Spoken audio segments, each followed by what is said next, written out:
नमस्कार दोस्तों, स्वागत है आपका हमारे चैनल में। तो आज हम बात करेंगे भूवी के बारे में। एक ऐसी फिल्म है जिसने ध्यान खींचा है अपनी महंगी सेटिंग, दमदार कलाकारों और एक अनोखी अवधारणा के साथ। चलिए बिना देरी किए शुरुआत करते हैं। भूवी क्या है, क्या खास है, कमजोरियां कहाँ है और अंत में यह जानेंगे कि क्या इसे देखना चाहिए या नहीं। अगर आप इस चैनल पर नए हैं तो आप हमारे चैनल को लाइक शेयर और सब्सक्राइब जरूर करें। तो चलिए शुरू करते हैं। आपको बता दें, फिल्म का नाम है भूवी। इसे निर्देश किया है संपत नंदी ने और प्रोड्यूसर किया है के राम मोहन ने। मुख्य कलाकार में सवन, अनुपमा परमेश्वरम, डिम्पल हत्यानी है। सेटिंग समय काल की बात करें तो 1960 के दशक, उत्तरी तेलंगाना महाराष्ट्र का इलाका है। भाषाई की बात करें तो यह फिल्म तेलुगु में है, लेकिन इसे पेन इंडिया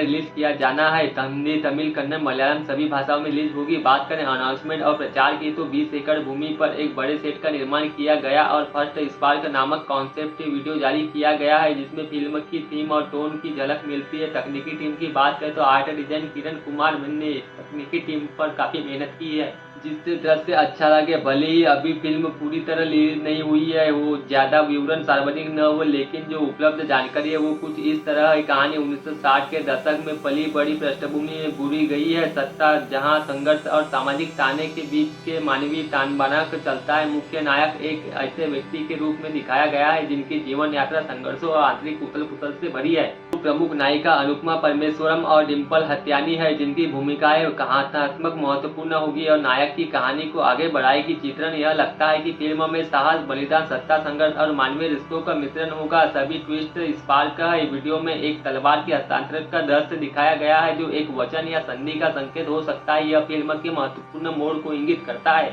बात करें सर्बानंद की तो उन्होंने शारीरिक शक्ति और भावनात्मक परिवर्तन के लिए कड़ी मेहनत की है। उनके चरित्र में गहराई और संघर्ष दिखाने की उम्मीद है। अनुपमा परमेश्वर की बात करें तो नायिका की भूमिका में उन्होंने अभिनय को सजग और संतुष्ट बनाए है, ताकि कहानी में उन्हीं के महत्व का एहसास हो। डिम्पल हत्यानी की बात करें तो वो एक महत्वपूर्ण साथ ही चौंकाने वाला किरदार निभा सकती है, जो कथानक को मोड़ दे सकती है। सहायक कलाकारों की और तकनीकी टीम की बात करें तो इनकी कामयाबी इस तरह की अवधि और माहौल आधारित फिल्मों के लिए अत्यंत महत्वपूर्ण होगी। यदि ये अच्छे हो तो दर्शक तुरंत कहानी में और डूब जाएंगे। 1960 के दशक की पृष्ठभूमि को यथार्थ स्वरूप देना विशाल सेट निर्माण व विस्तृत लोकेशन चुनने पर निर्भर करेगा। लाइटिंग, रंग संयोजन और कैमरा एंगल्स इस तरह बनाए जाने चाहिए कि वे समय काल का एहसास दिलाए, अर्थात पुराने समय की छाया, धूल मिट्टी आदि। सेट डिजाइन किरण कुमार मन्ने पर आधारित है, जिन्होंने इस रूप में काम करने की जिम्मेदारी संभाली है। एक ऐतिहासिक ड्रामेटिक फिल्म में संगीत और बैकग्राउंड स्कोर का महत्व बहुत अधिक है। सन्नाटा, ऊंचे स्वर, ढोल, स्थानीय ध्वनियां आदि। यदि संगीत और ध्वनि प्रभाव सही चुने हो गए तो वो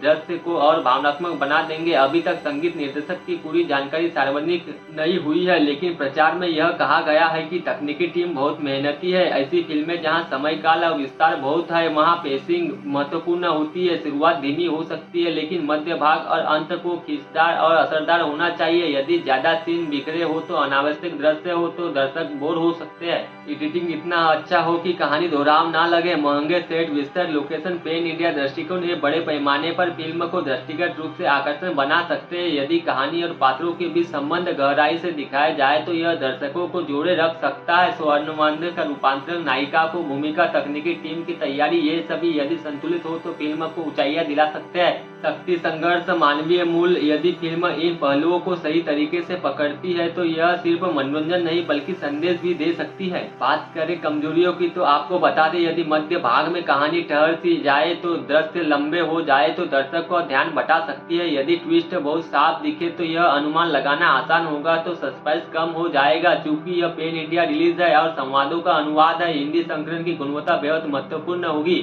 बात करें मिस्टेक, वेशभूषा, दृश्य त्रुटियां, लाइटिंग की असमंजसता, ये सभी बड़े पैमाने की फिल्मों में अधिक खटकती है। पेन इंडिया फिल्म होने की वजह से दर्शकों की अपेक्षाएं बहुत अधिक होगी। यदि फिल्म उन इच्छाओं को पूरा न कर सके तो निराशा हो सकती है। यदि हम इसे कुछ सफल दक्षिण भारतीय या भारतीय पेन इंडिया फिल्मों से तुलना करें, इन फिल्मों में बड़े बजट, लोकल कल्चर, भाषा मिश्रण और विश्व स्तर की तकनीकी टीमों के साथ सफलता पाई है। भोगी की सबसे बड़ी चुनौती है वह संतुलन बनाए रखना कि फिल्म दक्षिण भारतीय दर्शकों के लिए मास तत्व दे, लेकिन अन्य भाषा दर्शकों को भाषा संस्कृति झटके से न हो। यदि भोगी का हिंदी में डबिंग किया जाए या सबटाइटल संकलन अच्छा हो तो यह अन्य भाषा दर्शकों को जोड़ सकता है और वृहद स्तर पर स्वीकारकर्ता पा सकता है। मेरी राय ये है कि भोगी उन फिल्मों में से हो सकती है जो प्रयास और महत्वाकांक्षा की वजह से चर्चा में आए। यदि इसकी कहानी मजबूत हो, कलाकार सजीव हो और तकनीकी पक्ष पर कंजूसी न हो तो यह एक यादगार पैन इंडिया फिल्म बन सकती है। लेकिन अगर कमजोरियां और जैसे धीमी गति, अनावश्यक दृश्य संवाद, अनुवाद की कमियां हो जाए तो उन उम्मीदों को पूरा नहीं कर पाएगी जो प्रचार में बनाई गई है। हाँ, यदि आप बड़े स्तर की फिल्में पसंद करते हैं, इतिहास, संघर्ष कहानियां पसंद करते हैं और आप यह देखना चाहते हैं तो दक्षिण भारतीय फिल्में पैन इंडिया स्तर पर कैसे उतरती है तो बोगी को थिएटर या बड़े पर्दे पर देखना एक दिलचस्प अनुभव हो सकता है। अगर आप आम दर्शक हैं तो मनोरंजन चाहते हैं तो